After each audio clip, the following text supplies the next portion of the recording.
We're going to talk today a little bit about some senseless shootings that took place in the Bushwick section of Brooklyn and what our office is doing, working with the New York City Police Department to combat and eradicate these shootings. Today we're going to announce the indictment of 12 alleged members of a violent street crew called True Bosses Only. They operate in and around the Bushwick section of Brooklyn. This gang has been warring with rival gangs, and the result has been many shootings in the neighborhood. This conspiracy indictment today covers 10 shootings and several other crimes that have spanned from July of 2015 to March of this year. These charged defendants have assaulted and attempted to kill rival gang members. They've bought and possessed illegal firearms, and the defendants have sought to maintain control over their territory through multiple shootings and repeatedly engaging in retaliatory shootings to avenge the murders of their own crew members. The top count of this indictment faces a maximum penalty of 25 years in prison. In several of these charged shootings, innocent bystanders have been wounded, and other bystanders have narrowly escaped injury. You'll soon be able to see for yourselves how these defendants show a complete and utter disregard for human life. They will fire their guns during the middle of the day on busy streets next to young children, their parents, seniors. They don't seem to care who's on the streets. And we simply cannot allow law-abiding citizens to be put in harm's way, to be caught in the crosshairs of such senseless and brazen violence. Today's indictment will help eradicate this violence by putting gang members who are committing these violent shootings in prison and prevent them from terrorizing our communities. Our investigation has found that the True Bosses Only crew is engaged in an ongoing bloody feud with different rival crews: the Elm Street Piero crew, the Loot Gang, and the 900 Gang. And I'm going to direct your attention to the map of the shooting incidents, the exhibit to your right. There, if you look at the blue shaded area, that's where the TBO, True Bosses Only crew, operates. The green shaded area to the west is where the Elm Street Piero crew operates.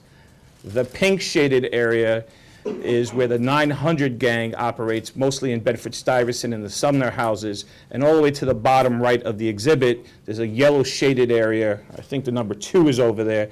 And that is where you're going to see the Loot Gang. That's the Ocean Hill houses. And that's where this gang activity is taking place, and these senseless acts of violence are still happening. A major motive for the violence is the desire of these crews to maintain dominance over their geographic areas, their territory. In intercepted communications, we've heard them grumble over why certain rival gang members have been present in their territory. We've located photos on social media of them posing in so-called enemy territory to taunt their rivals. They call this spinning the block. But this type of provocation on social media just leads to more shootings and has been the stimulus to cause people to be shot. And apparently, one of the main reasons for this shooting spree is that in September of 2013, rival gang members purportedly murdered a TBO member called Bushwick. He was also known as Bless. TBO seems intent on avenging his death. And we've heard them say, "Do it for Bless," when ordering shootings of rival gang members. Now, these gang shootings don't take place in faraway battlefields. They play themselves out unacceptably and tragically on our streets among our friends, our neighbors, and our children. And so my office, together with the New York City Police Department, have made it a priority to arrest these gang members, these drivers of crime who are leading the shootings. We want to build strong cases, and we've done that today to guarantee that we can take these dangerous people off our streets for a long time. And we're going to show you some of the incidents that are charged in this indictment so you can see for yourselves how truly egregious these shootings were. Before we get to the video, let me just put some context. The first video is from March of this year in 2017. It took place on Myrtle Avenue about 4:20 p.m. in the afternoon as people were out and about with their children. If you look at the green shaded area, there should be a number 10 located over there on Myrtle Avenue. That's approximately where this shooting took place. So, and we'll play the video in a second. We're going to allege that the shooter in that case, the gunman, is a guy named Gilbert Arisalis. If you look at the faceboard exhibit, he's number 3 on the top row. And we allege that he's the shooter, and you'll see him blasting away on the sidewalk while there are many people around him. Can we play the first video?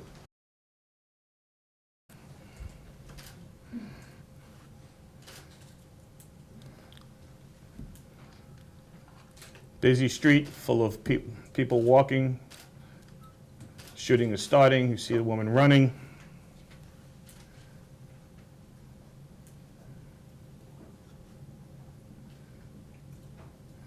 You see the gunman there now just repeatedly firing his handgun.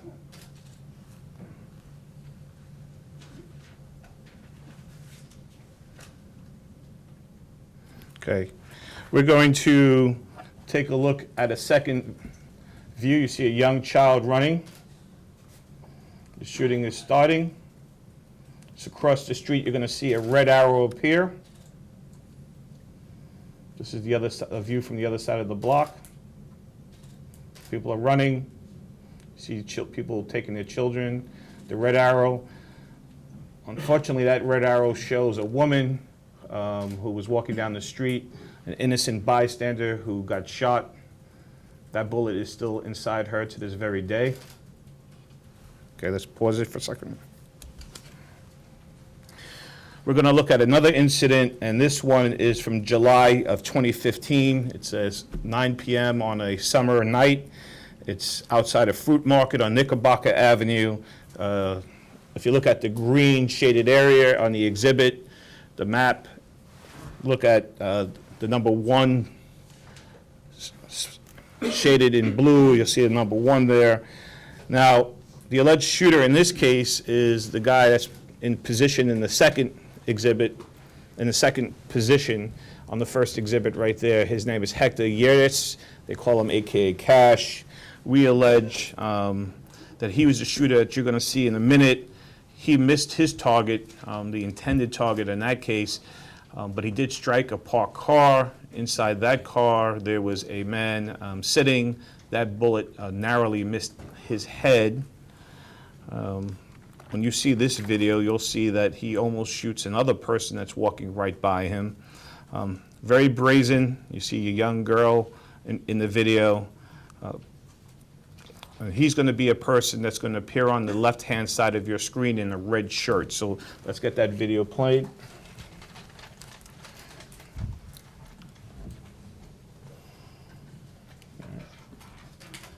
A young girl walks by, tasting a piece of fruit.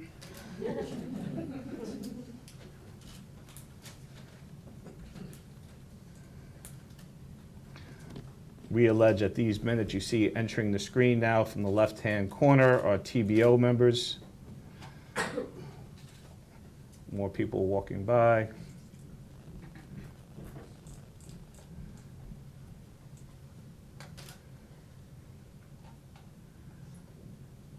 Now you see a person with a red shirt has entered the screen. He starts blasting. He almost took that guy's head off that was walking right beside him. And he strikes the parked car. You see the horrified woman who was walking in the video, couldn't believe what she just witnessed on her way walking down the street. So we simply cannot tolerate this kind of brazen violence anywhere in Brooklyn. These guys have complete and utter disregard for our safety, for our lives. So we need to take the action that we've taken today. I'm going to show you one more video. I'm not going to show you all the videos in the case. This one took place on an MTA bus. It's traveled along Wyckoff Avenue in Bushwick. I'll direct you to the map Again, if you look at the green shaded area, once again, look at the number 3 position on the map. That's Wyckoff Avenue. This is about 2:40 p.m. If it was 20 minutes later, all the kids would have been out of school and on that bus. This happened on October 30th of 2015. And again, we allege that the shooter in that case is the guy that's in the number 3 position, known as Gilly. I want you to keep a close eye on the video to the woman that's sitting on the last seat on the right-hand side of the bus. What you're going to see, to me, is dramatic and disturbing. You'll see a bullet tearing through the window, nearly striking her in her head. Can we play that video? It's the woman sitting on the right far-hand corner on the right side. The bus is...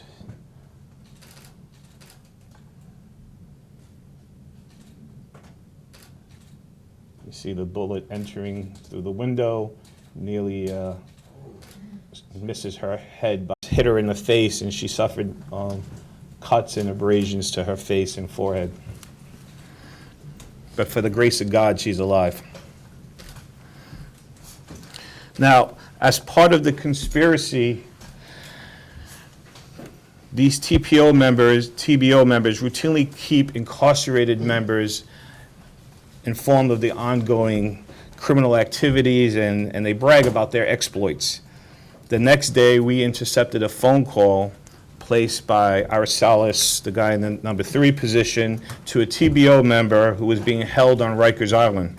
During the call, he asked, had that person seen the bus situation on the news, and referring to himself, added, the report showed me running from the shooting. Well, we've all now seen the shooting, and we've now all seen in law enforcement the person running away from that shooting. We allege it's him, and we're going to hold him accountable for what you just witnessed taking place on a New York City transit bus. You know, during the last few years, my office and the NYPD have focused on these types of shooters, who represent a very small segment of our population, but who are responsible for most of the shootings that take place in our borough. The DA's office has established a crime strategies unit. They gather intelligence on people like this and crew members who are doing the violent crime in our community. We have a violent criminal enterprise bureau who conducts these investigations and ultimately builds the prosecutions that we will use to hold these people accountable. Recently, we've established a public housing crime suppression unit that will coordinate between our 2 units in our office and the New York City Police Department, and with the stakeholders at NYCHA, including NYCHA officials, but also the tenant associations. We hope that this unit will help coordinate some of the intelligence gathering information with community leaders to better identify hotspots and spikes in crime and housing before they take root, and to really make a difference in the quality of life of our NYCHA tenants. But the important part of this unit is also going to do outreach and look for ways to make inroads with young people, to try to prevent them from joining these crews in the first place and traveling on the path of violence that we've witnessed today, and the incarceration that it's ultimately going to lead to.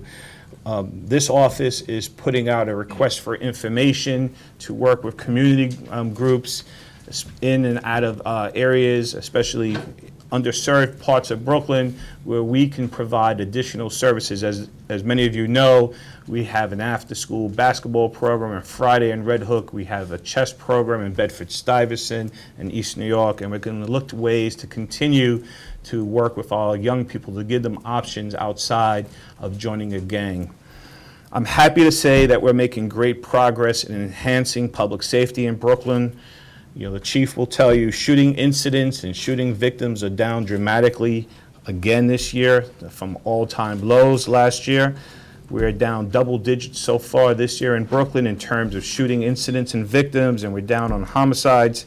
So we feel very confident that the approach that we've taken in Brooklyn is working, targeting those who are the drivers of crime, who do the majority of shooting and mayhem that we see. It's a very effective strategy. It's a fair strategy, and it's been bearing fruit. Now, still seeing what we saw today, law-abiding citizens stumbling into shootouts as they go about their day. is something that I can never accept. So we will continue to go after violent street crime, and we'll go after these gang members who are driving the violence in our communities. It's just a very small portion, a very small number of people who are doing these shootings. I'd like to thank the members of the police department and the prosecutors in this office who worked very hard to put this case together. What you've seen is that these 10 shootings that took place over roughly a 20-month period, they took a lot of investigation to come forward. And one of the shootings involved in this case, a intended target was shot, was in a coma, and still refused, when he came out of the coma, thank God, he refused to identify who had shot him. So these investigations take a lot of time and a lot of effort to identify and build these cases. We're proud that we're building them and even holding people accountable even when the victims are uncooperative. And finally, I think the last thing I'll say, and the work that we've done in taking guns off the streets and the work that we've done in this type of cases, they're saving lives. They're saving lives in Brooklyn and other parts of the city. TBO has been involved in a wide range of criminal activity: felony assaults, shooting incidents, robberies, burglaries, grand larcenies, and multiple firearms possessions. Clearly, these perpetrators have no concern for residents of this community. It is our belief that this targeted, focused enforcement of these worst gun offenders, and there's a very small group of these offenders, and then a successful prosecution by the DA's office will lead to the lowering of shooting and violent crime in Brooklyn.